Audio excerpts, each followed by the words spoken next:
방언이나 능력이나 기름 부으심 이런 일들이 일어납니다. 그렇지만 그 얘기는 제가 안 했고 은사나 방언이나 능력이 일어나고 나타나지만 상대적으로 강조되지 않았던 우리의 삶의 회복과 치유와 변화에 대한 얘기 제가 강조하려고 했고 그 하나로 안식에 대한 이야기를 했습니다.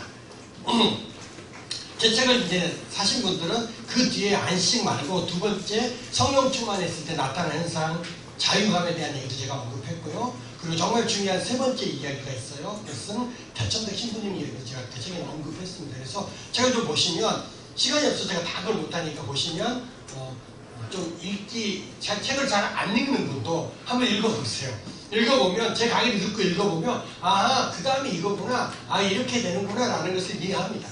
3시간 정도 강의를 들었는데요. 그래도 그게 굉장한 책을 이해하는 데 도움이 될 겁니다. 그래서 여러분이 성령 충만 현상으로 나머지 부분들은 웬만한 분들이 책을 다 사셨으니까 책을 참고하시기 바랍니다. 왜냐하면 이제 1시간밖에 남지 않았는데 중요한 얘기를 해야 되지 않겠습니까? 그렇다면 어떻게 하면 우리가 성령의 충만함을 받을 수 있는지에 대한 얘기를 해야 합니다. 그것도 여러 가지가 있어요. 근데 그것을 제가 다 설명할 수 없고 가장 핵심적인 내용 한 가지 그리고 시간이 되면 제가 원칙 하나를 더 설명하려고 합니다. 제가 공식에 대한 얘기 했었잖아요. 그래서 공식을 모르면 우리가 예수를 10년, 20년, 30년 믿고 나처럼 목사가 됐는데도 그 예수 믿는 기쁨과 기대와 소망과 자유가 없다고 말하는 것처럼 그만큼 공식이 중요합니다. 수학에도 공식이 있는 것처럼 여러분 성경에도 어떤 공식이 있습니다. 그 공식 하나를 여러분과 더 나누고 싶어요. 그래서 그렇게 제가 1시간 강의를 마치려고 합니다. 자, 그러면 성령 충만의 현상은 이 정도 하고 그러면 어떻게 하면 우리가 성령의 충만함을 받을 수 있는지에 대한 얘기를 해야 합니다. 성령 충만의 방법입니다. 여러 가지로 설명할 수 있어요. 그렇지만 가장 강력한 거 한 가지를 여러분과 나누려고 합니다. 이것은 저만 나누는 것이 아니라 성령이라는 주제를 강의하는 수많은 목사님들이요. 성령 충만 받기를 원하십니까? 네. 그렇게 얘기하면 무엇하라고 말씀하십니까? 회개하라고 말합니다. 왜냐하면 우리 가운데 죄가 있다면 우리는 성령으로 충만함을 받을 수 없기 때문에요. 다시 말해서 어둠과 빛이 함께 공존할 수 없는 거예요. 이해되셨죠? 그래서 성령 충만을 받기 위해서 우리는 반드시 죄의 문제를 다루어야 합니다. 이건 굉장히 중요한 복음적 핵심입니다. 죄의 문제를 다룰 수 있는 방법이 무엇입니까? 다시 말해서 우리가 어떻게 하면 이 죄의 문제를 다룰 수 있고 해결할 수 있게 되는 것입니까? 여러분, 회개는요 가장 강력한 성령 충만의 방법입니다. 여러분, 회개는요 가장 강력한 영적 전쟁입니다. 회개는요 가장 완벽하고 놀라운 복음의 핵심 중에 핵심입니다. 자, 하나님과 우리와의 관계를 단절케 하는 한 가지 이유가 있습니다. 그게 뭘까요? 죄입니다. 많은 성도들과 청년들에게 제가 회개를 이야기하면 몇몇 청년들과 성도들이요 부담스러워합니다. 죄책감과 실패감과 정죄감 가운데 빠져요. 그래서 목사가 회개 이야기하는 것을 좋아하지 않아요. 반복해서 회개를 이야기하면 청년들이 짜증을 냅니다. 여러분, 생각해 보세요. 왜 성경이 회개를 이야기할까요? 여러분에게 죄책감과 실패감과 정죄감을 심어주고 싶어서 성경에서 회개를 이야기할까요? 아니에요. 가장 중요한 복음의 핵심 중에 하나가 회개이기 때문에 그렇습니다. 다시 말해서 성경 66권 전체가 회개를 이야기하고 있기 때문에 그렇습니다. 증명이 뭐라고요? 이건 이 자리에서 증명할 수 있습니다. 여러분, 신약 성경 보면 세례 요한이 나오죠. 여러분, 세례 요한의 메시지 핵심이 뭡니까? 그렇죠. 예수님이요 공생을 시작했어요. 예수님의 공생의 첫 번째 메시지가 뭐였죠? 회개하라. 하나님의 나라가 가까이 왔답니다. 여러분, 사도행전 2장에서 제자들이 성령 충만 받죠. 성령 충만 받은 제자들이 오후에 얘기했어요. 모든 두려움을 뛰어넘어서 나아가 담대하게 소리치기 시작해요. 그 첫 번째 베드로 설교가 뭡니까? 회개하고 예수 믿고 성령 충만 받으랍니다. 여러분, 요한계시록을 보세요. 7개 교회를 향해서 한 가지 일정한 메시지를 성경에서 이야기하고 있습니다. 그게 뭘까요? 돌이키라는 것입니다. 회개하라는 거예요. 구약 성경 볼까요? 말라기의 핵심이 뭡니까? 호세아의 핵심이 뭡니까? 요나스의 핵심이 뭡니까? 회개하랍니다. 여러분, 이사야의 핵심이 뭡니까? 사사기의 핵심이 뭘까요? 돌이키라는 것입니다. 회개하라는 것입니다. 왜 이렇게 회개를 강조하는 것입니까? 성경 66권 전체가 회개를 이야기합니다. 그 이유가 뭘까요? 여러분에게 죄책감과 실패감과 정죄감 심어주고 싶어서? 아닙니다. 이 회개가 가장 놀라운 복음의 핵심이기 때문에 그래요. 설명한 것처럼 하나님과 우리의 관계를 단절시키는 한 가지 이유가 있습니다. 그 뭘까요? 주입니다. 우리가 범죄한다는 것은 하나님과 우리와의 관계 단절을 의미합니다. 그런데 하나님 아버지가 원하는 게 뭘까요? 단절입니까? 아니면 회복입니까? 물어보라 말하죠. 회복하기 위해서는 우리는 무엇을 반드시 다루어야 합니다. 뭘까요? 죄입니다. 다시 설명합니다. 여러분, 여러분의 힘과 여러분의 능력과 여러분의 가진 것과 여러분의 재능으로 이 죄의 문제를 해결할 수 있나요? 그걸 해결할 수 있다고 생각하는 분은 예수 안 믿어요. 네. 우리가 알아요. 여러분 이 자리에 왔다는 것은 내 힘으로, 내 노력으로, 내 가진 것으로 죄의 문제를 해결할 수 없습니다 라고 인정하기 때문에 여기 온 거예요. 죄를 다룰 수 있는 방법은 나에게서 나올 수 있다 없다? 없어. 누구로부터 와야 합니까? 하나님께로부터 와야 합니다. 그게 뭐라는 것입니까? 회개라는 것입니다. 그래서 회개는 가장 놀라운 복음의 핵심 중에 핵심입니다. 이 회개가 가장 강력한 성령 충만의 방법이다 라고 모든 목사님들이 얘기해요. 그만큼 회개는요 기독교 복음에 있어서 핵심 중에 핵심입니다. 자, 그럼 보너스, 우리가 식사를 맛있게 했으니까 보너스를 얘기하겠죠. 왜 회개가요 가장 강력한 영적 전쟁입니까? 여러분 질문합니다. 띵하고 대답하세요. 영적인 세계가 보입니까? 보이지 않습니까? 보이지 않아요. 영적인 세계가 자꾸 보이고 그러면 큰일 납니다. 보이지 않아요. 하지만 영적인 세계가 있습니까? 없습니까? 있어요. 자, 질문합니다. 우리의 원수 사단 마귀가요 자유롭게 아무렇게나 우리 가운데 틈탈 수 있습니까? 없습니까? 있습니까? 없습니다. 없습니까? 없습니다. 있습니까? 네. 뭐 손들기 할 필요도 없군요. 다 있습니다는요. 자, 진리를 얘기합니다. 진리는요, 사단은요, 자유롭게 우리 가운데 틈탈 수 없어요. 없어요. 현실이지.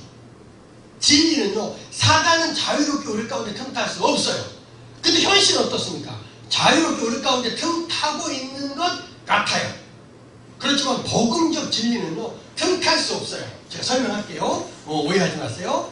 틈탈 수 없습니다. 근데 사단이요 자유롭게 아무렇게나 우리 가운데 틈탈 수 있어요. 왜냐하면 사단이 틈타는 통로가 뭡니까? 죄입니다. 여러분이 범죄하기 때문에 사단이 자유롭게 틈타고 있다고 생각하는 거예요. 하지만 복음적 진리는 사단은 자유롭게 우리 가운데 틈탈 수 없도록 되어 있어요. 자, 죄를 진다는 것이 무엇을 의미합니까?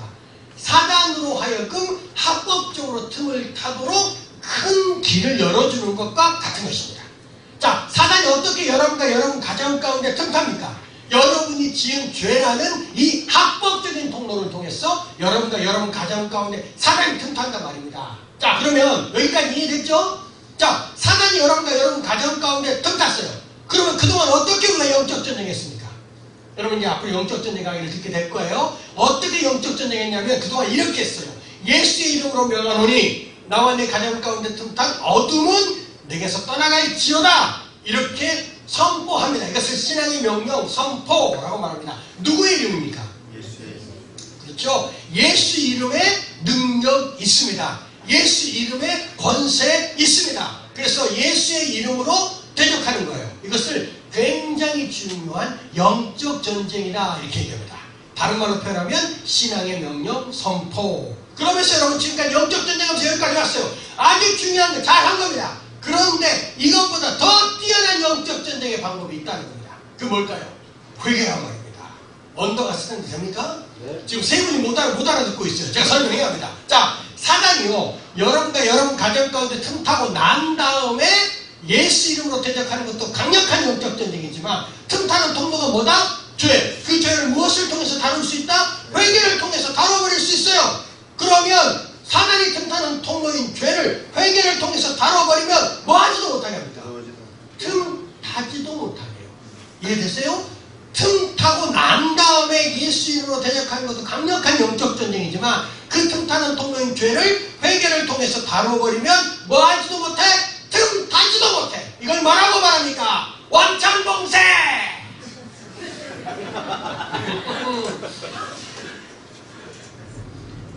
그러니 회개가 얼마나 강력한 영적 전쟁이 되겠습니까? 여러분 이거 인정해야 됩니다. 여러분 이해하셔야 합니다. 그래서 성경 전체로 회개를 얘기하는 거고 저 같은 목사도 최선을 다해서 회개를 강의하고 설교하는 거예요. 회개 자체가 성령 충만의 방법인 동시에 강력한 영적 전쟁이면서 동시에 가장 확실한 복음의 능력입니다. 이걸 누가 합니까? 생각해보세요. 회개가 이렇게 중요한 복음의 핵심이라는 것은 누구도 알아? 사단이 알아. 사단도 알아. 그래서 어떻게 해서든지 그리스도인들에게 뭐하지 못하도록, 회개하지 못하도록 그 마음과 생각을 어둡게 합니다. 사단의 모든 방법을 동원해서 청년들에게 회개하지 못하도록 그 마음과 생각을 어둡게 합니다. 무슨 뜻입니까? 회개한다는 것은 사단이 틈탈 수 있는, 자유롭게 나와 내 삶 가운데 틈탈 수 있는 통로가 사라지는 것을 의미해. 그러니까 사단은 어떻게 해서든지 청년들이나 성도들이 회개하지 않도록 노력한단 말이에요. 못하게 한단 말입니다. 무슨 뜻입니까? 자유롭게 우리 가운데 틈타고 싶어 한다 이 뜻입니다. 그래서 회개가 굉장히 중요한 영적 전쟁이 되는 겁니다.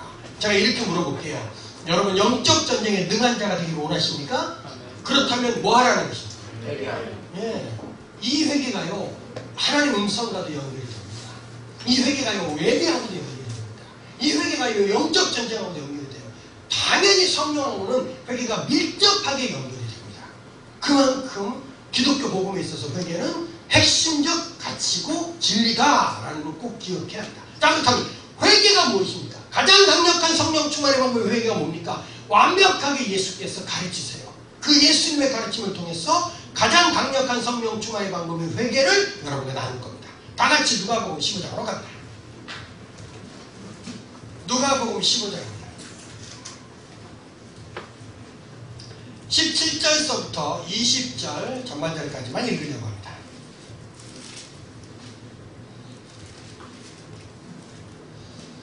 누가복음 15장 같이 읽겠습니다. 천천히 찾으셔도 돼요. 우리가 탕자의 비유라고 들어보셨습니까? 예, 신앙생활 조금 해보신 분들은 탕자의 비유에 대한 예화라든지 설교를 몇 번 들으셨어요. 그걸 기억하시면서 여러분 이 내용을 좀 들으셔야 합니다. 제가 시간이 좀 되면 15장 전체를 다 읽고 싶고 탕자의 비유가 뭔지 처음부터 끝까지 다 설명을 하고 요 강의를 하면 훨씬 더 도움이 되겠죠. 그렇지만 시간이 없으니까 탕자 비유에 대한 이해를 여러분이 어느 정도 있다고 생각하고 제가 가운데 토막을 가지고 말씀을 나눌 겁니다. 이해되셨죠? 자, 17절서부터 20절 전반절까지 같이 읽습니다. 시작. 이에 스스로 돌이켜 이르되 내 아버지는 양식에 풍족한 품꾼이 얼마나 많은가. 나는 여기서 주려 죽는구나. 아버지께 가서 이르기를 아버지, 내가 하늘과 아버지께 죄를 지었사오니 지금부터는 아버지의 아들이라 일컬음을 감당하지 못하겠나이다. 나를 품꾼의 아들로 보소서 하리라 하고 이에 일어나서 아버지께로 돌아가니라. 거기까지. 이제 나만 봐. 저만 보세요. 자, 누가복음 15장 탕자의 비유를 통해서 예수께서 완벽하게 회개가 무엇인지 설명합니다. 자, 먼저 여러분에게 질문합니다. 여러분 잘 띵크하지 말고 대답해야 합니다. 생각하지 말고 그냥 말하게 합니다. 질문합니다. 여러분 요즘도 회개하세요? 굉장히 중요한 질문. 생각하고 대답할 필요가 없어요. 여러분 삶 속에 있으면 네, 없으면 그때 생각해야죠. 자, 여러분 요즘도 회개하십니까? 네. 여러분의 회개 기도를 기억하셔야 합니다. 그리고 예수님의 가르침과 비교 또는 대조하면서 강의를 들으면 훨씬 쉽습니다. 예수님께서 회개를 가르치시는데요. 예수님 말씀하시는 회개는요, 인격적인 회개입니다. 이 회개는 온전한 회개입니다. 저는 그래서 이 회개를 인격적인 회개다 이렇게 이름을 줬습니다. 자, 이 회개는요, 예수님 말씀하시는 회개 속에는요, 반드시 세 가지가 있어야 합니다. 그것을 저는 첫 번째 지, 두 번째 정, 세 번째 의라고 이렇게 말합니다. 여러분 지정의는요, 인격의 3요소 이렇게 여러분 옛날에 국어 시간인가요? 사회 시간에 들은 적 있으시죠? 배운 적 있으시죠? 자, 여러분 인격이에요. 인격이라는 것은 여러분 안에 뭐가 있다는 것입니까? 지, 정, 의가 있기 때문에 인격이다 이렇게 말합니다. 여러분 성령님이 인격이십니다. 예, 요 설명을 제가 못했는데 성령이 인격입니다. 성령님이 인격이라는 것은 뭘 의미합니까? 그 안에 지, 정, 의가 있다는 것을 의미합니다. 자, 회개 속에는 세 가지가 있어야 돼요. 첫 번째 지가 뭡니까?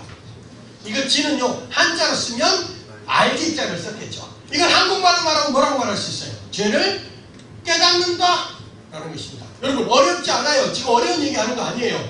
자, 먼저 물어볼게요. 여러분 언제 회개하시죠? 회개한다고 회개했으니까 기억해 보세요. 언제 회개하십니까? 내가 죄를 지었구나라고 인정. 다른 말로 말하면 깨달았을 때 뭐합니까? 회개합니다. 이것이 죄인지 깨닫지 못하면 뭐 할 수 없어요. 회개할 수도 없습니다. 그래서 어떤 사람은 이것을 죄로 깨닫고 회개하는데 어떤 사람은 이게 뭔 죄야? 라고 말하는 사람이 있어요. 그럼 그 사람은 그 부분에 대해서 회개할 수 있어 없어요? 없는 거예요. 이와 같은 것입니다. 여러분 회개할 때 내가 죄를 지었구나라고 인정하고 인지할 때 회개하기 시작하는 거예요. 별거 아닌 것 같아도 죄를 짓고 이것이 죄구나라고 인정한다는 건 굉장히 의미가 있고 가치가 있어요. 자, 오늘 본문을 보세요. 탕자가 언제 회개합니까? 아버지의 재산을 방탕했을 때 회개하던가요? 한 번이라도 탕자회를 들어보신 분은 알아요? 아니, 그때가 아니에요. 언제 회개합니까? 모든 재산을 탕진하고 자기가 사는 나라에 심한 기근이 들었어요. 그리고 친구들이 다 떠나고 자기는 거지가 돼서 어디로 들어갔습니까? 돼지굴에 들어갔어요. 그리고 돼지를 치고 돼지가 먹는 쥐엄나무 열매로 배를 채우려고 하지만 그것도 마음껏 먹을 수 없는 인생의 가장 심각한 위기를 만났을 때 어찌할 거? 내가 어찌하여서 하늘과 아버지에게 이렇게 큰 죄를 지었을꼬? 맞죠? 죄를 깨닫기 시작해요. 그게 바로 회개란 말입니다. 여러분 보세요. 탕자가요 죄를 깨달았다는 것은 굉장한 은혜라는 것을 의미합니다. 왜? 죄를 깨닫고 인정하기 때문에 탕자가 지금 누구에게로 돌이킬 기회를 갖는 것입니까? 아버지께로 돌이킬 기회를 갖는 거예요. 여러분 못 알아들으셨어요 지금. 자 보세요. 여러분이 범죄했습니다. 이건 슬픈 일이에요. 그런데 범죄하고 내가 죄를 지었구나라고 깨달아집니까? 회개한다면서요. 깨달아집니까? 이게 은혜입니다. 이 은혜를 아직 절절하게 못 느끼시는군요. 저는 느껴봤어요. 내가 죄를 짓고 그것이 죄라는 것을 깨닫는 그 은혜를 느껴봤습니다. 그때 제가 돌이킬 수 있는 기회를 갖는 겁니다. 그래서 돌이켜서 목사가 됐어요. 세상에 나가보세요. 수많은 사람이 어마어마한 죄 가운데 있습니다. 그런데 그들이 죄를 짓고도 그것이 죄인지 깨달아요, 못 깨달아요? 못 깨달아요. 그들이 무엇이 없다는 건가요? 하나님께 돌이킬 수 있는 기회가 아직은 없다는 것을 의미합니다. 근데 여러분이 범죄했어요. 근데 그것이 죄라는 것을 깨달아집니까? 굉장한 은혜입니다. 아직도 감이 안 오세요? 여러분이 여기 죽지 않았다는 것을 의미합니다. 그건 돌이킬 수 있는 기회를 가졌다는 것을 의미해요. 이건 굉장한 은혜고 특권이라고 저는 감히 생각합니다. 탕자가 그런 특권을 가진 자라는 뜻이에요. 두 번째 회개가 뭡니까? 정이에요. 정은 여기가 한자로 쓰면 초코파이 정을 쓰면 됩니다.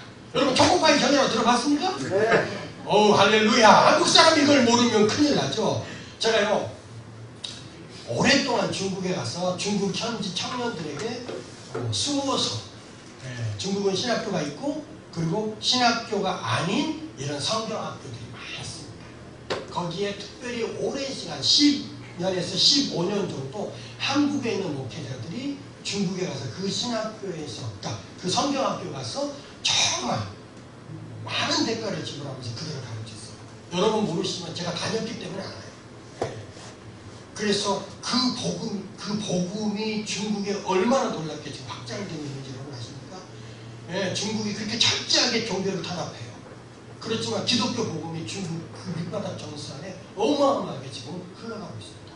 심지어 그렇게 훈련받은 중국 청년들이 아프가니스탄에 가서 순교하고 있습니다.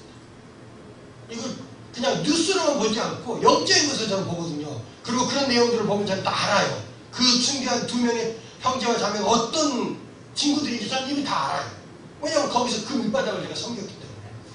한국교회가요 그런 사명으로 중국을 오랫동안 섬겼습니다. 저도 그 일을 했어요.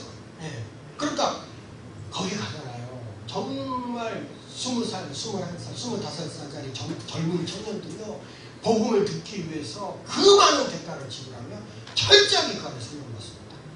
우리는 이렇게 좋은 환경 속에서 훈련받죠.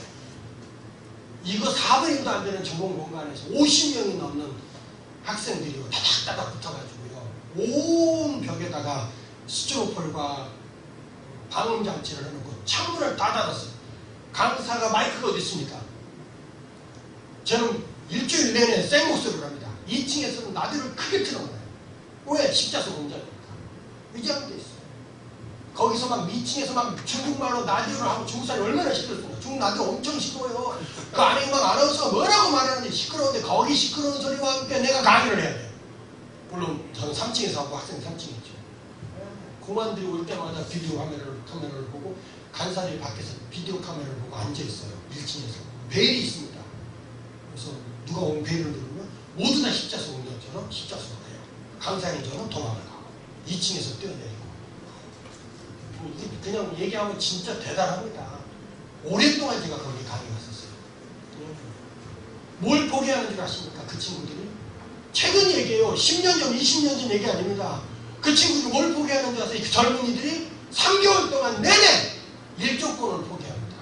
여러분 일조권 포기하면서 훈련 받아봤습니까? 우리가 뭐 점심, 저녁 식사 한 번만 포기하라고 우리 눈을 뒤집어 까고 달려들죠. 웃자고 하는 얘기를 하셨어요. 근데 그 청년들은 일조권을 포기해요. 무슨 뜻이냐면요. 한 번 공장에 들어오면 학교에서 간사가 허락하지 않으면 바깥에 나갈 수 없다는 뜻입니다. 여러분 봄에요. 중국 상해가요. 얼마나 추운 줄 아십니까? 중국이 공산당이잖아요. 사유지잖아요. 상해 위에다 손을 딱 꺼냈어요. 중국 지도를 딱 펴가지고요. 공산당 무섭습니다. 발을 딱 대고 상해 위로 손을 딱 껐어요. 그리고 상해 그 밑으로는 난로로 난방을 할 수 없다. 딱 되잖아요. 그리고 그 위로만 난방을 합니다. 무시무시합니다. 그래서 상해 밑으로는 난방이 없어요. 그러니 그 세면에서 그 봄에 얼마나 상해가 추운지 몰라요. 저 같은 경우도 강원도 양구에서 군생활할 때도 한 번도 내복을 입어본 적이 없어요. 하지만 상해와 그 밑에 쪽으로 봄에 강의할 때는 반드시 내복을 위아래로 갖고 갑니다. 안 입고는 견딜 수가 없어요. 난방이 한 번도 건물을 짓고 30년 동안 40년 동안 난방을 한 번도 안 했어요. 그럼 그 세면에서요. 그 한기가 밀려오는데 봄에 그러니 4월달 5월달 봄이 햇살이 비치잖아요. 네, 그러면 그 햇살이 얼마나 따뜻한지 아십니까? 그럼 바깥에 나가서 중국 사람들 다 내국도 나와가지고요. 그 벽에 딱 앉아가지고요. 일광욕을 해요. 추우니까. 집에 들어가면 너무너무 추워. 그러니까 한국 사람들은 전기장판을 키잖아요. 그러니까 중국 사람 그게 있으니까 두툼 속옷을 입습니다. 네. 그리고 따뜻한 햇빛이 있으면 나가 있으면 얼마나 따뜻한가. 제가 경험해봐서 알겠더라고요. 근데 청년들이 그걸 못하게 해요. 제가 일적으로 포기하는 거예요. 무엇 때문에? 자기의 명예와 영광을 위해서, 부귀와 영화를 위해서? 아니에요. 예수 알고 싶어서.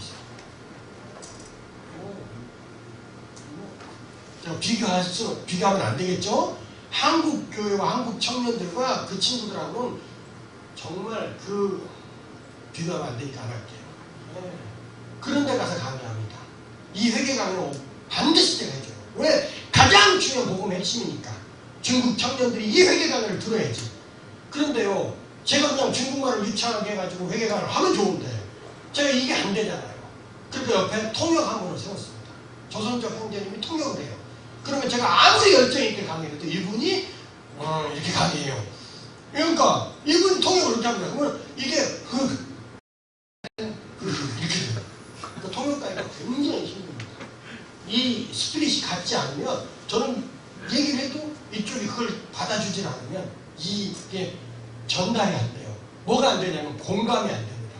여러분 제가 이렇게 강의하는데 여러분 공감을 하니까 제가 미친 듯이 소리치면서 강의해요. 왠 줄 아세요? 공감이라는 것이 저에게 큰 메시지가 되고 능력이 되는 거예요. 여러분 저한테 막 능력을 다 주는 거예요. 근데 막 하는데 여러분이 이러고 있어요. 그럼 제가 아무리 뛰어난 강사도요. 그리고 무슨 생각이 드냐면 빨리 끝내고 집에 가야지. 빨리 끝내고 집에 가야지. 이 생각만 들어요. 제가 해봐서 알아요. 경험입니다. 그러니까 이게 굉장히 중요해요. 근데 이 중요한 메시지를 그 청년들한테 어떻게 쓰든 전해야 돼요. 네, 서로 너무 길었네요. 그래서 이거 얘기할 때 초코파이 정이라고 얘기했어요. 초코파이 사들고 갔습니다, 제가. 자, 이거다, 이거. 오리온 초코파이 한 장 써 있잖아요. 그래서 내가 이거다, 이거 보여주고 처음에는 이렇게 설명했어요. 그런데 한 몇 년 지나고 난 다음에 중국 청년들이 초코파이 정을 알아들어요. 깜짝 놀랐어요. 물어봤더니 중국에 초코파이가 어마어마하게 들어온 거예요. 오리온 초코파이가. 그러니까 다 먹어봤다는 거예요. 제가 베트남에 강의 갔어요. 베트남 처음에 초코파이 정 얘기하고 못 알아들어, 청년들이. 근데 한 3, 4년 지나고 난 다음에 다 알아들어. 어떻게 알아듣냐 그랬더니 베트남 초코파이 엄청 많이 들어가 있어요. 몽골에 갔어요. 초코파이 정 얘기합니다. 저희 못 알아들어. 근데 나중에 다 알아듣는 거야. 제가 생각했어요. 야, 정말 초코파이 하나가 대단한 일을 한다. 세계를 하나로 묶고. 네, 그 K-팝이요 무시무시한 겁니다. 그게요 어떤 전쟁보다 치열한 전쟁이에요. K-팝을 통해서 유럽, 중국, 몽골, 인도네시아, 더 나가서 남미 이쪽의 젊은이들을요 한국 문화로 뭐합니까? 세뇌하는 거예요. 그 K-팝을 들은 아이들, K-팝이 좋은 아이들은요 그 친구들이 20대가 되고 30대가 되고 40대가 되고 50대가 되고 그들이 뭐가 됩니까? 장관도 되고 교수도 되고 장사치도 되고 그리고 선생님도 돼요. 장사치라고 쓰셨는데 장사꾼도 되고 장사님이라고 할 수 있죠. 그렇죠. 장사치는 그래서 혹시 뭐 편견 있는 거 아니에요? 네, 그렇게 돼요. 그 친구들이요 그 K-팝을 통해서 한국에 대한 좋은 이미지를 갖고 있어요. 이건요 삼성이라는 회사가 핸드폰 100만 개 파는 것과는 비교도 안 되는 만큼 영향력이 있습니다. 결국 전 세계에서 한국이 어떤 위치, 어떤 영향력을 갖느냐가 그게 결정이 됩니다. 그러니까 국가도 눈을 뒤집고 이걸 하려고. 이거 다 우리가 어느 정도 아는 내용이잖아요. 그만큼 초코파이 하나 아무것도 아닌 것 같지만 그걸 통해서 전 세계 몇몇 청년들의 공감대를 형성할 수 있다는 것은 이건 무서운 거라는 뜻입니다. 한국을 모르지만 초코파이를 하는 거야. 한국을 모르지만 동방신기를 하는 거야. 한국을 모르는데 그 방탄소년단을 하는 거야. 무시무시한 거야. 결국 방탄소년단 때문에 한국은 넘버원이 되는 겁니다. 제가 중앙아시아에 갔는데요. 그때만 해도 한 10몇 년 전에 갔어요. 중앙아시아가 한국을 몰라요. 근데 한국 그러면 뭐로 유명한 줄 아십니까? 자동차로 유명합니다. 한국에 있던 모든 중고차가 여기 와 있는 거예요. 카자흐스탄, 우즈베키스탄 가보세요. 지금 모르겠어요. 뭐 일본 차도 많지만 한국 삼성, 훈다이, 그 현대를 훈다이라고 인도네시아 쪽 훈다이라고 다 거기 와 있어요. 근데 중요한 거는 한국말을 안 뗐어. 예를 들어서 무슨 천안 성교울교회가요 봉고차인데 그게 그대로 붙어 있는 거예요. 그러니까 예를 들면 내가 물었어요. 왜 이거 안 띄냐? 그랬더니 이거 띄면 큰일 난다는 거야. 왜 큰일 나? 그랬더니 이게 메이드 인 코리아라는 옛날에 저는 그런 경우 없는데 우리 아버지 어머니가 옛날에 미제 초콜릿 하나 받으면 미제 물건 하나 받으면 거기에 영어 써 있잖아요. 그럼 그 영어를 안 띄는 거야. 왜? 이게 미제야. 그렇게 이해가 되더라고요. 네. 그러면서 한국을 모르는데 한국 자동차 때문에 한국을 넘어오더라고요. 제가 무슨 얘기까지 들었냐면 중앙아시아에서 가장 세계에서 잘 사는 나라가 어디냐? 미국이에요. 두 번째로 잘 사는 나라가 대한민국이에요. 그래서 깜짝 놀랐어요. 말도 안 되는 두 번째야. 그랬더니 자동차 때문에. 네. 한국의 자동차라든 중고차를 다 우리가 아무튼 열심히 수출했던 것 같아요. 중고차가. 그러니까 그걸 보고 그 사람들이 한국이 경쟁력 있고 우수한 나라다 이렇게 생각해 줍니다. 다른 건 몰라. 민주화도 모르고 한국이 다른 건 몰라. 근데 그 자동차 때문에. 근데 지금 그 중앙아시아가 K-팝 때문에 난리인 거예요. 유럽이 그런 부분에 있어서 영향을 받고 있고 뭐 동남아시아 중국은 난리가 났어요. 너무 몰랐네요. 초코파이 얘기하다가 밥을 먹었더니 심이 남아돌아야 이 심 어떻게 한 시간 안에 다 쓰고 해야 되나 모르겠어요. 네. 그러니까 몽골 갔는데 초코파이를 알아들어요. 어디서 많이 듣던 소리야. 중국말 하다가 신분증 소리가 들려. 그래서 내가 신분증 요금 꺼내는 거야. 네, 중국말 다 못 알아듣는데 신분증은 똑같이 중국말로 신분증 그러더라고요. 한국도 신분증 그러고 애통도요. 한국도 애통, 중국도 애통 그래요. 그래서 애통이 이게 중국말이구나. 발음도 똑같아요. 애통 그래요. 한국말은 이거 슬픔입니다. 자, 길게 갔지만 설명할게요. 우리가 죄를 깨닫고 회개할 때 가슴으로 내려와서 슬퍼해요. 이거 정상입니다. 이게 회개예요. 어려운 얘기 아니에요. 그죠? 깨닫고 슬퍼합니다. 얼마나 슬퍼하는지를 설명합니다. 예수님께서요. 탕자의 슬픔이 얼마나 강했는지를 설명해요. 뭘로 설명하냐면 탕자의 신분을 통해서 설명합니다. 자, 여러분 탕자의 첫 번째 신분이 뭡니까? 아들이죠. 근데 이 아들이 자기를 무엇이라고 고백하고 아버지 집으로 가려고 해요. 뭡니까? 종이 아니에요. 성경도로 품꾼입니다. 내용은 이렇습니다. 탕자가 대주에 앉았어요. 돼지가 먹는 쥐어나 열매로 배를 채우려고 하지만 그것도 마음껏 먹을 수 없어요. 다시 말해서 인생의 가장 심각한 위기를 만난 거예요. 그때 탕자가 뭘 생각해요? 아버지의 집을 기억합니다. 그래서 탕자가 생각하는 거예요. 내가 여기서 굶어 죽을 수도 없고 어떻게 하겠다는 겁니까? 아버지의 집으로 돌아가겠다는 거야. 그런데 무엇으로 돌아갈 수 없다고 스스로 결정해요. 무엇으로? 그래서 탕자가 뭐라고 말합니까? 나를 품꾼의 하나로 보소서 하리라 하고 아버지의 집으로 가겠다는 거예요. 왜 그렇습니까? 탕자가 그만큼 아버지에게 절대적인 실수와 잘못을 했다는 뜻입니다. 제 책을 사신 분은 나중에 그걸 좀 더 읽어보시길 바랍니다. 요약하면 이렇습니다. 탕자가 아버지가 살아있는데 아버지에게 뭘 달라고 말합니까? 유산을 달라고 말했어요. 자, 여러분, 한국 정서나 유대 정서가요 비슷한 게 많아요. 유산을 언제 받는 겁니까?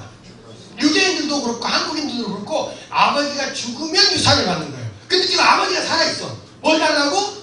유산을 달라고 합니다. 이런 자식 어떤 자식이에요? 그렇죠. 호로자식. 전라도 말로 싸가지 없는 자식. 그죠? 무슨 뜻이에요? 아빠 왜 안 죽냐? 너 좀 빨리 죽으면 좋겠다. 너 죽을 때까지 내가 못 기다려. 얼른 죽어버려. 이거와 똑같은 거예요. 아버지가 재산이 많은데 이 아들놈이 그 아버지 재산이 탐이나 그걸 가지고 와서 지가 먼 나라에 가서 지 마음대로 방탕하게 쓰고 싶은 거야. 근데 아버지가 살아있네. 안 죽네. 죽는 거 기다리다가 자기가 죽을 것 같아. 그러니까 아버지 살아있는데 유산 내놓으라고 하는 거야. 얼마나 싸가지 없는 놈입니까? 근데 이 아버지가 더 놀라워. 그 아들이 유산을 줘요. 나 같으면 그 아들이 다리를 분지를 놓지. 유산을 줘요. 그리고 이 아들이 먼 나라에 갑니다. 이민을 갔다는 뜻이에요. 캐나다 간 것 같아 아마. 거기서 성공했습니까? 창기와 함께. 성경에 기록되는 얘기하는 거예요. 지금 창기와 함께 그 아버지의 많은 재산을 방탕했어요. 그리고 자기가 뭐가 됐어? 거지가 됐어. 그래서 굶어 죽기 직전에 굶어 죽을 수 없어서 아버지에게 돌아가겠다는 거야. 그놈이 무슨 염치가 있습니까? 그래서 스스로가 생각하는 거야. 나 같은 놈은 자식도 아니야. 아버지 나는 자식 아니고 품꾼이에요. 나를 품꾼의 하나로 보소서 하라고 아버지의 집으로 가겠다는 거야. 이거 뭘 말하는 겁니까? 그만큼 탕자가 슬퍼하고 죄책감과 정죄감 가운데 있다는 것을 예수님이 설명하는 거예요. 자, 재밌는 얘기 하나 해볼까요? 자, 아버지의 집에 품꾼 말고 또 누가 있습니까? 다양한 얘기가 나와요. 어떤 학교에 가서 물었어요. 아버지의 집에 품꾼 말고 누가 있습니까? 그랬더니 엄마가 있대. 그렇죠? 엄마가 있을 수 있겠죠? 제가 강의 다니면요 아는 경험이 많아져요. 네, 어떤 학교에서 물었어요. 아버지 집에 품꾼 말고 누가 있습니까? 그랬더니 아빠가 있대. 당연히 아버지 집에 아빠가 있지. 어떤 학교에 갔더니 아저씨가 있대. 어떤 학교에 갔더니 뭐 여러 가지 내용이 나와요. 종이 있고 뭐 그런 얘기예요. 하지만 아버지의 집에 품꾼 말고 또 누가 있냐면 여러분 종도 많습니다. 그죠? 자, 생각해보세요. 탕자가요 아버지의 집에 종이 많다는 것을 알까요? 모를까요? 당연히 알지. 그런데 얼마나 심히 애통하고 슬퍼했던지 나 같은 놈은 아버지의 집에 종이 될 자격도 없다고 생각해요. 저는 이것을 뭐라고 썼냐면 품꾼사고다 이렇게 했습니다. 이거 굉장히 중요한 부분이에요. 이 품꾼사고를 아버지가 어떻게 다루는지는 제가 책에 언급해놨어요. 여러분 책을 대부분 사신 것 같아서 제가 이제 책 얘기를 자유롭게 합니다. 네. 거기 보면 좀 더 설명이 다양합니다. 근데 이제 그 품꾼사고를 어떻게 다루는지 책을 참고하시고 자 보니까 자 자기 스스로가요 자기는 종이 될 자격도 없다고 생각해요. 그래서 품꾼의 하나로 보소서 하리라고 아버지를 가려고 합니다. 자 여기서 좀 재밌는 얘기 한번 해볼게요. 종과 품꾼의 차이를 제가 원하는 단어로 설명하실 수 있겠습니까? 간사님들 말고 학생들 얘기입니다. 종과 품꾼의 차이.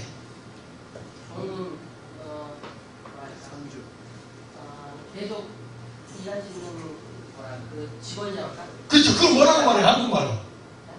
정직원. 그렇죠. 정직원. 품꾼은? 이용직. 그렇죠. 많이 많이 것을 그 정리한 것입니다. 제가 원하는 대답이 맞습니다.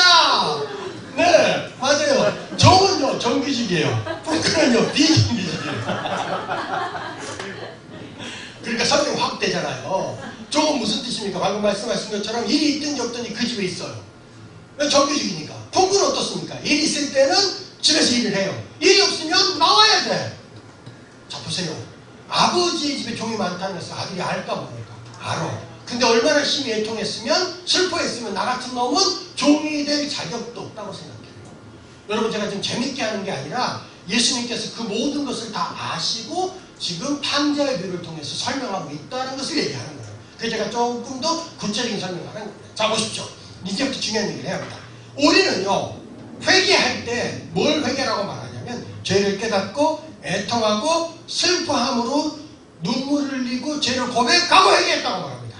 그런데 예수님 말씀하시는 인격적인 회개, 가장 강력한 성령 충만의 방법인 회개는요, 죄를 깨닫고 슬퍼하는 수준이 아니야. 여러분 잘 들어야 돼요. 만약에 우리가 회개할 때 죄를 깨닫고 슬퍼하고 울고 끝나면 이것은 회개가 아니라 자기 연민입니다. 여러분 자기 연민으로는요, 어떤 하나님의 역사도 능력도 나타나지 않아요. 반드시 못해야 되니까 회개해야 합니다. 그렇다면 예수님 말씀하시는 회개 속에는 한 가지가 더 있어요. 그게 뭡니까? 의라는 것입니다. 의가 무엇입니까? 의지적인 결단과 의지적인 결정을 말하는 것입니다. 무엇을 결단하고 결정하는 것입니까? 죄를 끊어버리는 결단입니다. 죄에 대해서 떠나는 결정입니다. 죄와 피해까지 싸우는 결단과 결정까지 있을 때 이것이 뭡니까? 회개란 말입니다. 이 회개가 가장 강력한 성령 충만의 방법이란 말입니다. 자, 오늘 본문에 누가복음 15장 17절을 보세요. 탕자가 돼지 위에 앉았어. 죄를 깨닫고 애통하고 그리고 돼지 위에 앉아서 굶어 죽었습니까? 그렇게 예수님 말씀하셨나요? 아니에요. 17절에 보면 이에 일어나서 탕자의 의지와 결정이 거기 분명히 있습니다. 분명히 있어요. 탕자가 거기서 슬퍼하고 애통하고 자기 연민에 빠져서 울고 끝내잖아요. 이에 일어나서 아버지께로 돌아가니라. 그 어둠의 자리, 슬픔의 자리, 눈물의 자리, 그 한숨의 자리인 그 죄의 자리에서 일어나 아버지께로 돌이키는 이 결단과 결정이 함께 있을 때 이것이 회개라는 겁니다. 이 회개가 가장 강력한 성령 충만의 방법이다라는 것입니다. 할렐루야. 네. 자, 여기까지가 복음입니다. 그러면 이제 제 얘기를 잠깐 하면서 이 복음이 진짜 복음인 것에 대해서 다시 한번 설명하려고 합니다. 자, 여러분에게 질문합니다. 이제 잘 띵하고 대답하세요. 여러분 제가 범죄할까요? 안 할까요? 합니다. 이분들이 자기 같은 줄 알아. 자, 추측도 죄입니다. 내가 범죄하니까 이병호도 범죄할 거라고 추측한 거예요. 여러분 제가 범죄하는 거 보셨어요? 안 봤잖아요. 범죄할 것이라고 추측하고 범죄합니다 이렇게 얘기한 거잖아요. 그죠? 네. 자, 띵하고 대답하세요.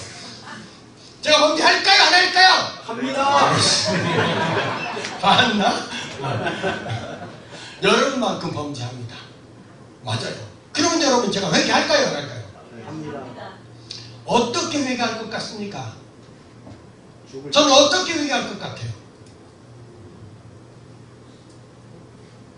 저기 자신이 없으세요? 그렇죠. 여러분 제가 지금 3시간 동안 강의하는 내용은 어디서 주워온 거 아니에요. 책을 베낀 거 아닙니다. 제 삶 속에서 충분히 검증된 얘기를 하는 거예요. 어떻게 보면 제 삶을 나누고 있는 거예요. 성령을 제 삶으로 나누고 있는 겁니다. 그래서 저 자신 있습니다. 제가 죄인 걸 믿고 그 죄의 문제 때문에 고민하고 그 죄의 문제 때문에 머리를 쥐어뜯고 그리고 내 힘으로 죄의 문제가 해결되지 않고 정말 하나님의 은혜인 이 회개를 통해서 내가 죄의 문제를 다룰 수 있다는 것을 경험했기 때문에 이 얘기를 제가 자신 있게 한다 이 뜻입니다. 어디서 정보를 듣고 나누는 거 아니라 이 뜻이에요. 어떻게 회개하냐고요? 이렇게 합니다. 여러분에게 가르치고 나는 이렇게 안 할 것 같아요? 아니에요. 제가 하는 걸 그대로 여러분에게 나누는 거죠. 저도 이렇게 회개합니다. 자, 이제 제 얘기입니다. 여러분 잘 들어. 제 얘기예요. 여러분 얘기 아니고 내 얘기. 제가 범죄합니다. 어떻게 회개합니까? 이렇게 합니다. 첫 번째, 죄를 깨닫습니다. 제 얘기입니다. 두 번째, 이게 가슴으로 내려와서 슬프고 안타깝고 제가 애통해요. 그리고 하나님께 죄를 고백했어요. 그리고 한 가지를 더 했습니다. 제가 머물렀던 선교단체에서는요, 하나를 더 가르쳤어요. 뭘 가르쳤냐면 사람 앞에 나와서 죄를 자백하는 것을 가르쳤습니다. 이거 굉장히 어렵고 굉장히 영적이면서도 굉장히 뛰어난 영적 전쟁의 방법입니다. 이거 얘기하면 길어지니까 제가 요건 안 하고 요 내용만 얘기할게요. 사람 앞에 나와서 죄를 자백하는 겁니다. 제가 그렇게 했어요. 제가 그때 선교단체에서 중요한 학교에서 학교장으로 리더로 있었습니다. 그때 제가 죄를 깨닫고 그 죄를 자백하는 시간을 가질 때 제가 외통하고 끝내지 않고 사람 앞에 나와서 우리 간사들이랑 30년 같이 공동생활을 했어요. 그래서 거기서 죄를 자백했어요. 그리고 거기서 끝내지 않았습니다. 그 죄를 미워하며 그 죄를 끊어버리며 그 죄에 대해서 일어나 아버지께로 돌이켰습니다. 그런데 문제가 생겼어요. 일주일도 안 됐는데 제가 어디 있는 것입니까? 그 돼지에 앉아서 죄의 열매를 먹고 있는 내 모습을 보는 겁니다. 이거 제 얘기입니다. 여러분, 제가 회개했습니까? 안 했습니까? 네, 맞아요. 잘 말씀하셨어요. 회개했어요. 여러분 잘 들으세요. 회개한 죄를 반복해서 짓는다고 해서 그거 회개한 거 아니야 이렇게 말하면 안 돼요.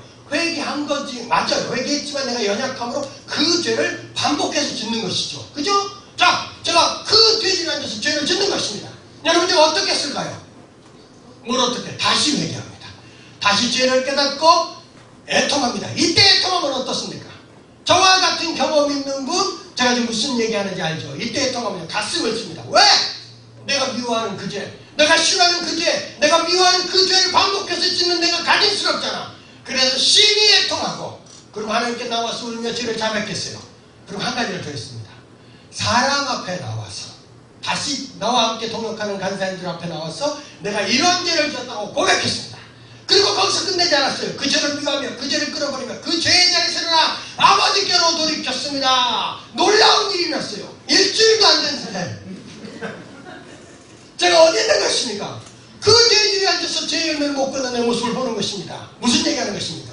회개하고 또 그 죄 짓고, 회개하고 또 그 죄를 반복해서 짓는 내 모습 말입니다. 여러분, 저 어떻게 했을까요? 뭘 어떻게? 다시 회개합니다. 다시 죄를 깨닫고 애통합니다. 이때 애통하면 어떻습니까? 저와 같은 경험이 있는 건 무슨 말인지 알아요? 가슴을 찢어뜯습니다. 그리고 간절히 통곡하며 죄를 하나님께 자백해요. 그리고 한 가지를 더 해야 돼. 사람 앞에 나와서 이 죄를 또 고백해야 돼. 근데 이때가 가장 힘들었어요. 제가 그날 알았습니다. 나는 하나님을 두려워하는 자가 아니라는 것을. 나는 누구를 두려워합니까? 사람을. 사람 앞에 나와서 죄를 자백해야 하는데요. 제 안에 어떤 두려움이 오냐면, 내가 만약에 나가서 또 이런 죄를 지었다고 고백하면 나와 함께 일하는 모든 동역자들이, 내 후배들이 나를 짐승 쳐다보듯이 쳐다볼 것이다 라는 그런 두려움이에요. 사람 앞에 나와서 죄를 자백하는 것이 너무너무 두렵습니다. 제가 그날 알았어요. 나는 사람을 두려워하는 자라는 것을. 그렇지만 물러설 수 없습니다. 제가요, 나갈 수 없어요. 사람 앞에 나서 죄를 자백할 만한 용기가 없어요. 근데 제가 어떤 두려움이 오냐면, 지금 내가 나가서 고백하지 않으면 나는 이 죄의 문제를 끊을 수 없겠구나라는 생각을 하나님이 주시더라고요. 뭐냐면 절박함입니다. 여러분, 이런 경험 있으십니까? 이런 긴박함이 아니라 진짜 절실하고 절박합니다. 그래서 제가요, 용기를 내서 울면서 나왔습니다. 나와서 사람 앞에 나와서 죄를 자백했어요. 그냥 자백한 게 아니에요. 무릎을 꿇고 내가 이런 죄를 또 졌다고 자백했습니다. 그때 저와 함께 일했던 간사들이 저를 짐승 보듯이 쳐다보지 않고요, 다 일어났어요. 30명 가까이 간사들이 일어나서 무릎 꿇고 있는 제가 나왔어요. 그리고 제 몸에다 손을 얹기 시작했습니다. 그리고 이들이 기도해 주기 시작해요. 하나님, 경호 형제가 이 죄의 문제를 이길 수 있도록, 이 죄와 싸워 이길 수 있도록 용기와 힘과 능력을 달라고. 여러분, 제가요, 무릎을 꿇던 제가요, 바닥으로 쓰러졌습니다. 이 바닥에서요, 바닥을 긁으면서 제가 통곡했습니다. 그리고 간절히 죄를 미워하며 회개했어요. 그리고 거기서 끝내지 않았습니다. 울고 끝내지 않았어요. 그 죄를 미워하고 이 죄를 끊어버리며 이 죄의 자리에서 일어나 아버지께로 돌이켰습니다. 드디어 기적이 일어났습니다. 일주일도 안 됐는데. 제 얘기라고 얘기했잖아요. 거짓말이 하나도 섞이지 않았습니다. 이 거짓말이 1%도 없습니다. 그렇게 회개를 했는데 그 죄 가운데 여전히 있는 내 모습을 신진대. 너무 궁금한데. 네, 더 들어보세요. 제가요, 하나님께 얼마나 부르짖으며 기도한 줄 아십니까? 이 큰 목소리로 울면서 부르짖으면요, 때로는 짐승의 소리도 납니다. 내가 이렇게 미워하는 이 더러운 죄, 내가 싫어하는 이 죄, 내 스스로도 가증스럽다고 하는 이 거짓말을 내가 언제까지 해야 합니까? 하나님 앞에 제가 울기 시작하면서 기도합니다. 그리고 제가 이렇게 기도하기 시작했어요. 하나님, 나는 이 죄를 끊어버릴 수 없습니까? 하나님, 나는 이 죄에서 자유케 될 수 없는 겁니까? 아무리 회개해도 이 죄를 끊어버릴 수 없는 내가 가증스럽습니다. 그리고 제가 이렇게 기도했어요. 하나님, 만약에 내가 이 죄를 끊어내지 못한다면 나는 이제 아무것도 할 수 없어요. 그때 제가 목사였습니다. 학교장이었어요. 한 선교단체 DTS 교장이었습니다. 선교사 후보생입니다. 제가 뭐라고 기도했냐면, 하나님, 내가 이 죄를 끊어버릴 수 없다면 나 이제 목사도 선교사도 선교단체 간사도 리더도 아무것도 안 할 거야 라고 소리치기 시작했어요. 그때 저에게 찾아온 것이 있었습니다. 제가 막 소리칠 때 저에게 찾아온 것이 있었어요. 무엇이 찾아온 줄 아십니까? 그 유명한 낙심이가 찾아왔어요. 여러분, 낙심이 만나봤습니까? 옹심이 강심이 있는 게 아니에요. 인생을 살다 보니까 낙심이 있더니까. 낙심이 몰라, 낙심이를? 그날 알았어요. 사람 때문에 기도를 중단하는 사람 많지 않아요. 환경 때문에 기도를 멈추는 사람 많지 않아요. 여기도 지금 있어요. 재정이나 건강 때문에 기도를 멈추는 사람 많지 않아요. 근데 무엇 만나면 기도할 수 없습니까? 만나본 사람 다 알아요. 저도 만나보니까 아무리 빗박이 하고 아무리 매를 맞고 아무리 조롱을 받아도 제가 믿음을 잃어본 적이 없었습니다. 그런데 정말 목사로 사람들로부터 인정받는 자리에 있으면서 낙심이 딱 만나니까 아무것도 아니잖아요. 제가 기도할 수 없어요. 알았습니다. 이 낙심에는요, 예수님도 인정해요. 누가복음 18장에 나중에 읽어보세요. 불의한 재판관과 과거에 대한 비유를 예수께서 하세요. 그 비유의 핵심이 뭔지 아십니까? 18장 1절. 낙심치 말아야 될 것에 대해서 말씀하시면서 불의한 재판관과 과거에 대한 비유를 설명했죠. 이 비유야, 이 가르치는 핵심은 낙심하지 말라는 거예요. 근데 지금 제가 뭐 하다 말고? 기도하다 말고, 회개기도 하다 말고 뭘 만났어? 낙심이 만났어요. 뭐 할 수 없습니까? 정말입니다. 기도할 수 없어요. 한동안 기도할 수 없었습니다. 근데 우리 하나님은 어떤 하나님이십니까? 우리의 작은 신임에도 응답하시는 하나님이십니다. 낙심하고 있는 저에게 하나님이 찾아오셨어요. 오셨어. 병우야, 나랑 계산하자. 하나님 말씀하세요. 제가 하나님 음성을 들었다는 뜻입니다. 이걸 제가 이렇게 표현합니다. 제 용어로 표현하면 성령의 내적 음성. 몇몇 성도들이 내가 하나님 말씀 들었다, 하나님 음성 들었다 그러니까 뭔가 신령한 계시를 받아, 아니면 신령한 뭐 이런 걸 생각해요.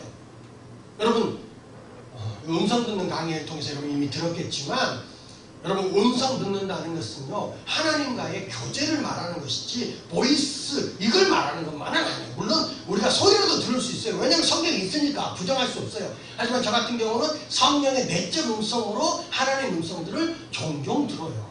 저만 그렇습니까? 여러분도 이런 경험이 있는 줄로 제가 믿습니다. 예, 낙심하고 있는데 하나님 찾아와서 정확합니다. 저한테 정확하게 계산해보자, 따져보자는 거예요. 여러분, 제가 어떻게 반응했을 것 같습니까? 이렇게 반응했어요. 뭘 계산해? 뭘 계산해? 뭘 계산해? 이씨! 하고 반응했어요.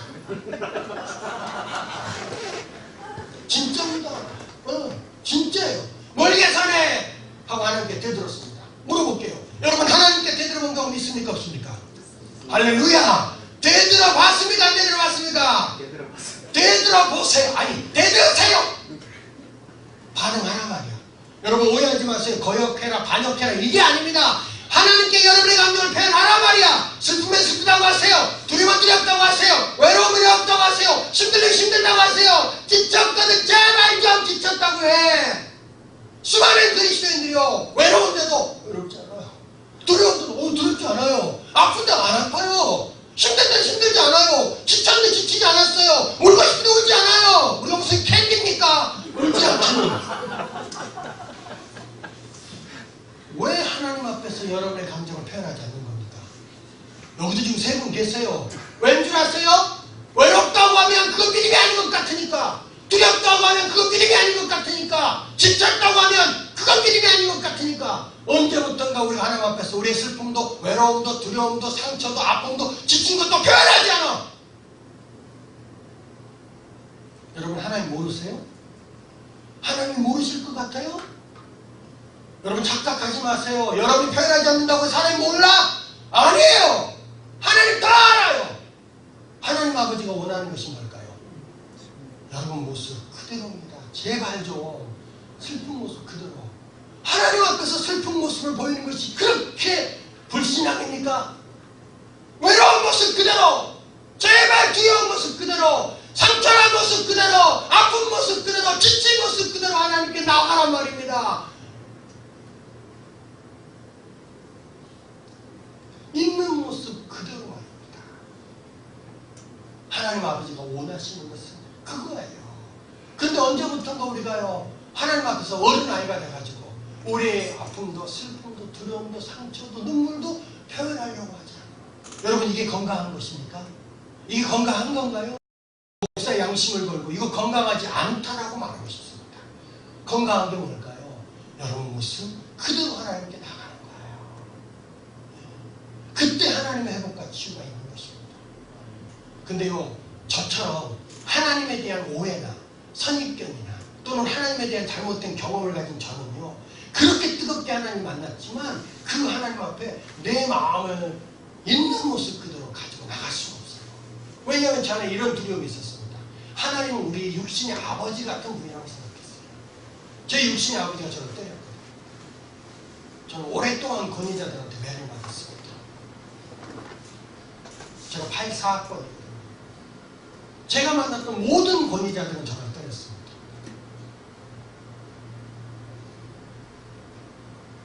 제가 정말 뜨겁게, 제가 시간이 없어서 제 간증을 못해요. 근데 책에는 있어요. 여러분 보시면 제가 인생에 간증이 있습니다. 정말 뜨겁게 군대에서 예수님 만났거든요. 성령충만 경험했거든요. 그런데도 제가요 하나님에 대한 잘못된 경험과 이해 오해가 있어요. 얘기하면 또 길어지니까 아무튼 제가요 한마디만 할게요. 제가 하나님을 놀랍게 뜨겁게 만났습니다. 근데 하나님이요 아버지야.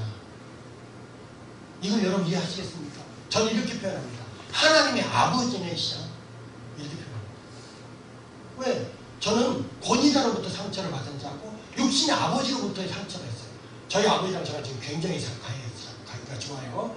하지만 저희 아버지가 저희 집안 얘기를 해야 돼요. 이거 하려면 또. 아무튼 전쟁 고합니다. 6.25 전쟁 때 할머니 총살당하고 할아버지 만주에서 돌아가시고 저희 아버지가 고아처럼 버려졌어요. 10명의 형제 중에 6명이 죽었습니다. 그러니까 저희 아버지 안에 죽음에 대한 두려움이 바글바글합니다. 그리고 사랑받지 못했어요. 일제시대 때 교육받지 못했습니다. 가난합니다. 아들인 저를 따기로 키웠습니다. 제가 상처가 있어요. 정직하게 얘기하는 겁니다.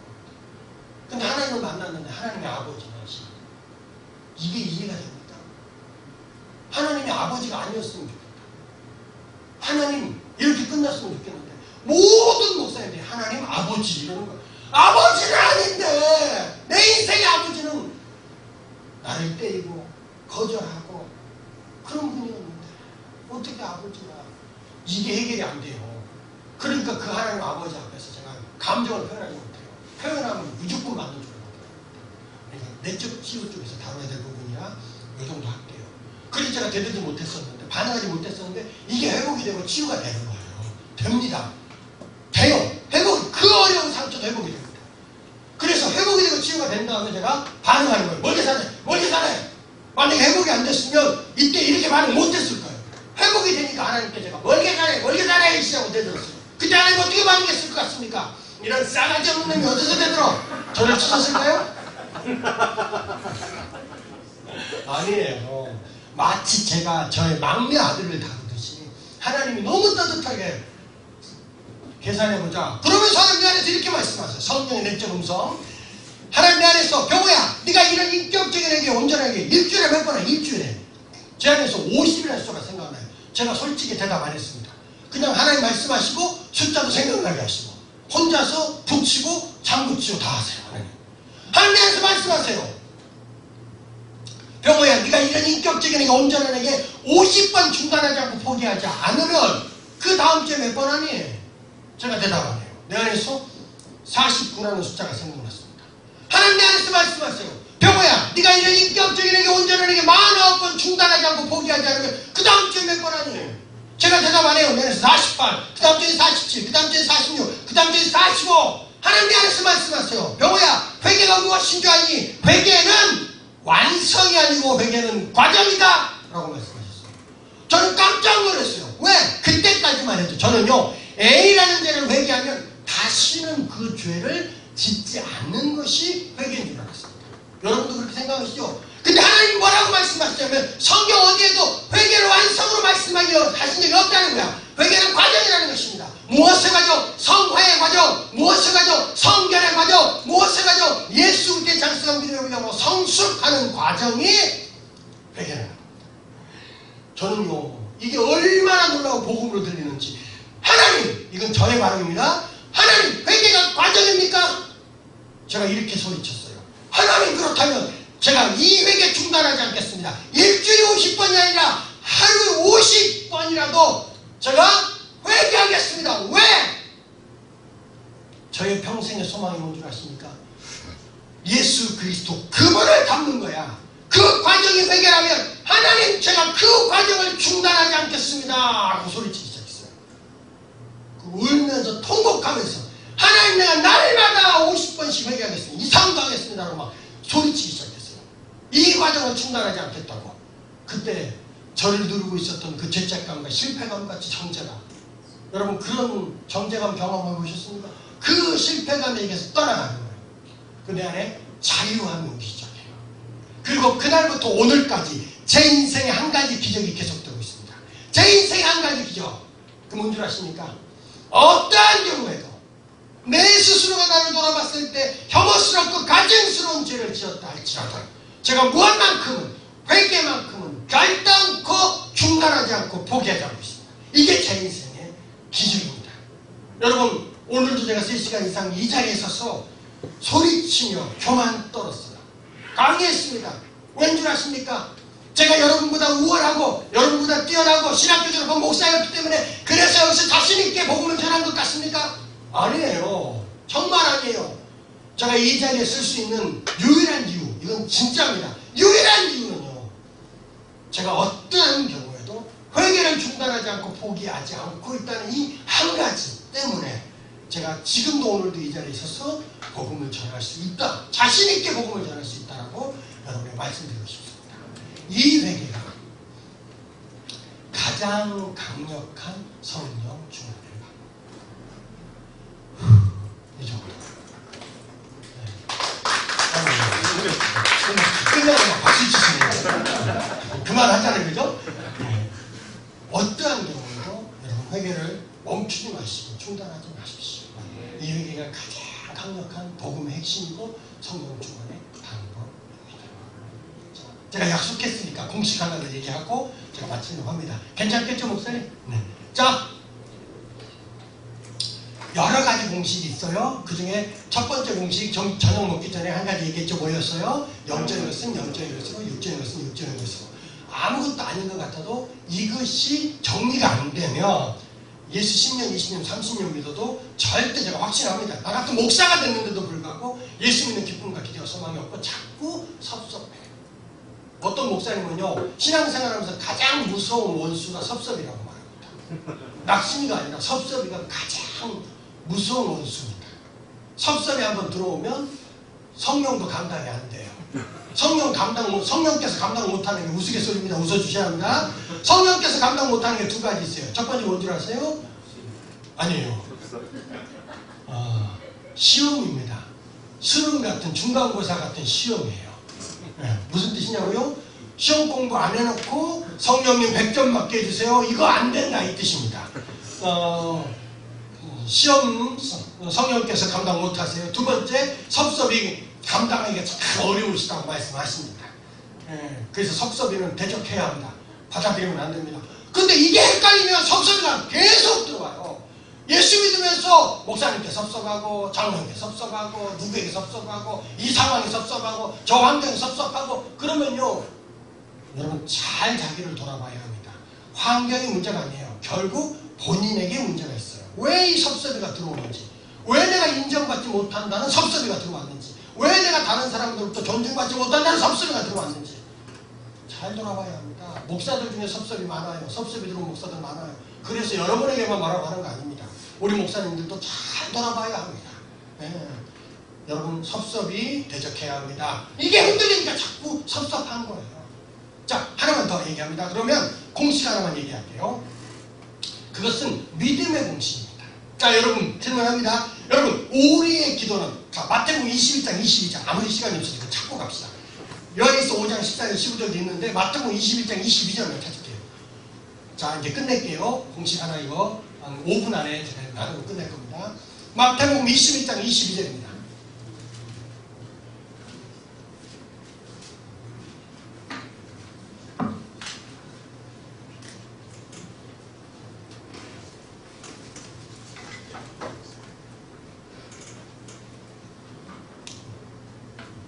자, 마태복음 21장 22절 찾았습니까? 같이 읽습니다. 시작.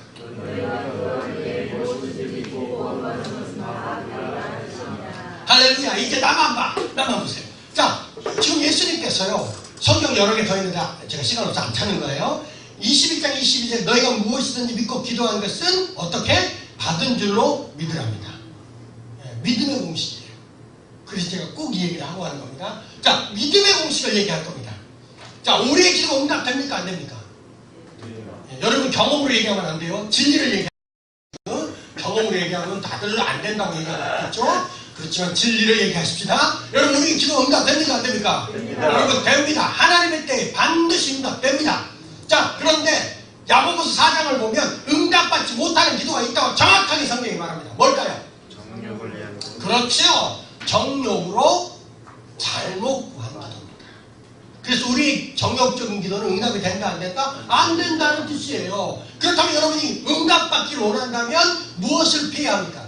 자연스럽게 정욕을 피하겠죠. 맞죠? 자, 우리의 기도는 응답됩니다. 그렇지만 정욕적인 기도가 응답되지 않아요. 자, 공식 들어갑니다. 이제부터. 그러면 우리가 기도 응답받기 위해서 우리는 반드시 하나님의 뜻을 구해야 합니다.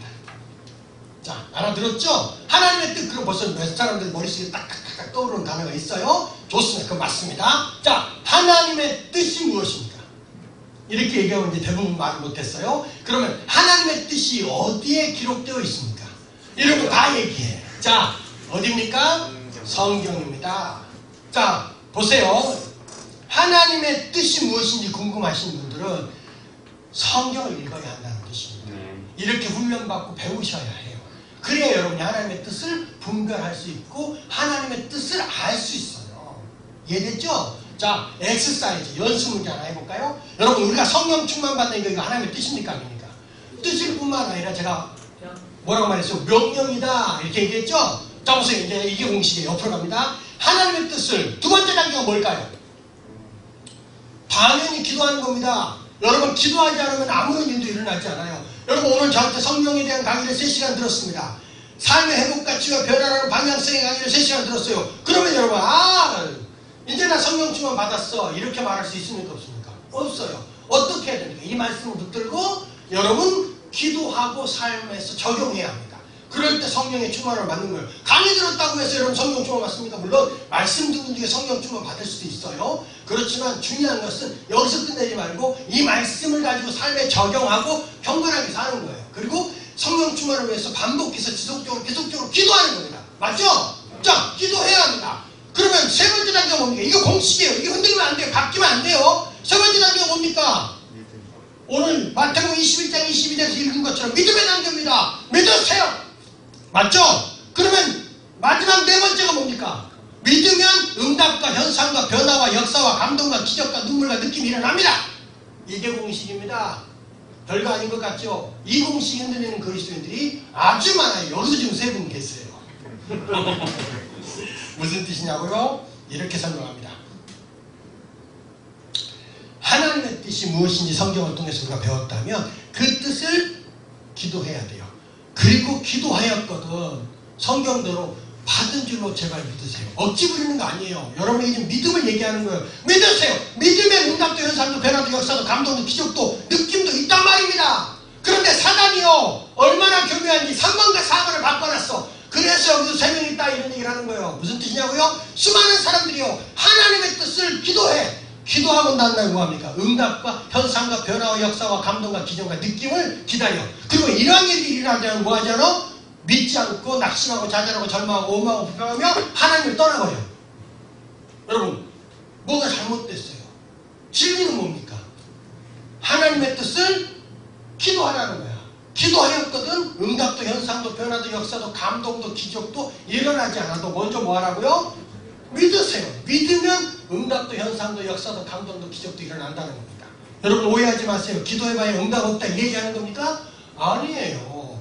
우선순위를 얘기하는 겁니다. 이게 공식이에요. 근데 사단이 이 우선순위를 자꾸 바꿔. 너 기도했어? 그래 기도했다. 응답 받았어? 헐. 너 기도했어? 그래 기도했다. 응답 받았어? 헐. 응. 왜? 지금도 여전히 내 삶 가운데 어려움이 있단 말이야.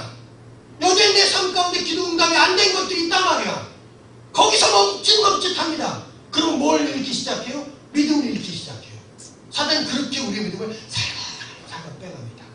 어려운 일이 생겼어. 문제가 생겼어. 너 간절히 기도했잖아. 응답 받았어? 응답 받았어? 왜? 아직 응답되지 않은 기도 제목들이 많거든. 그럼 하나씩 우리 믿음을 흔들어 버려요. 그러니까 결국 30년 예수 믿고 목사인데도 뭐가 없어? 믿음이 없어요. 제 얘기하는 겁니다. 여러분 책망한 거 아니고. 네. 성경은 뭘 말하니까? 끝낼게요. 이제 그만할게요. 하나님의 뜻을 기도하였거든. 응답도 현상도 변화도 역사도 감동이 좀 더디 와도 제발 여러분 먼저 믿으세요. 믿으면 응답과 현상과 변화와 역사와 감동과 능력을 경험할 줄로 믿습니다. 아멘. 이 우선순위 공식을 사단이 흔들지 못하도록 여러분 힘써 싸우시기를 축원합니다. 아멘. 제 강의의 결론은요. 사도행전 1장 8절입니다. 사도행전 1장 8절을 봅니까? 저기도 써있네요.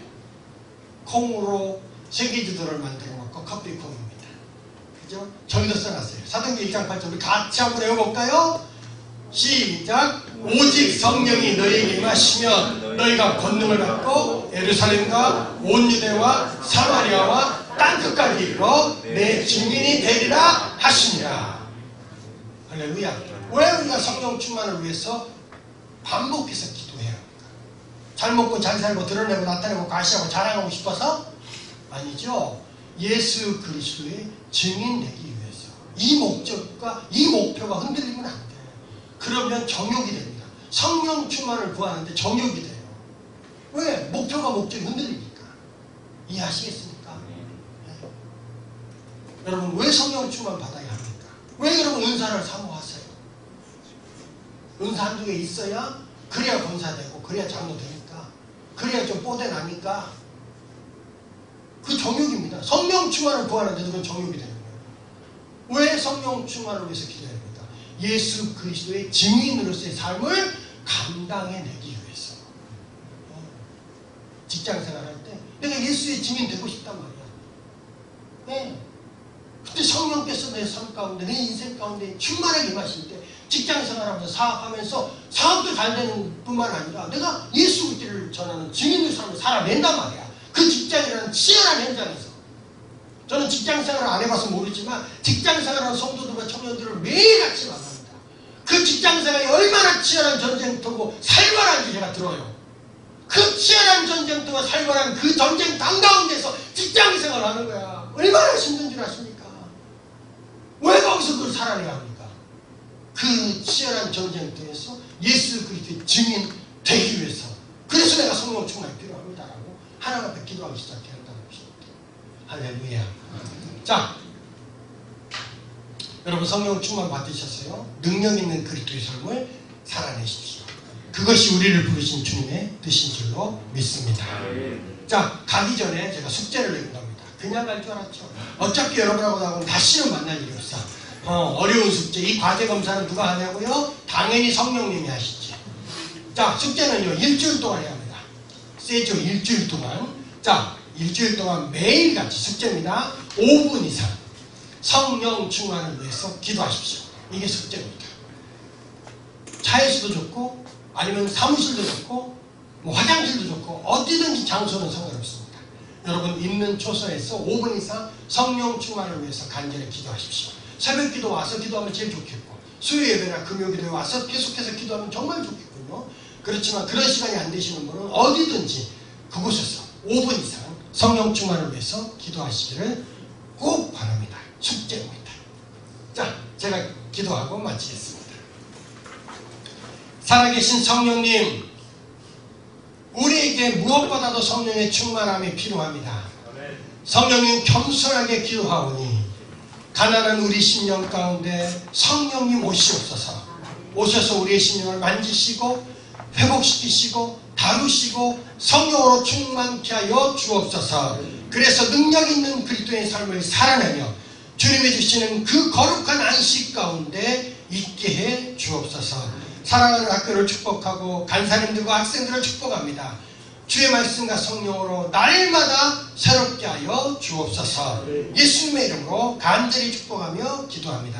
아멘. 수고하셨습니다. 기도 제목 하나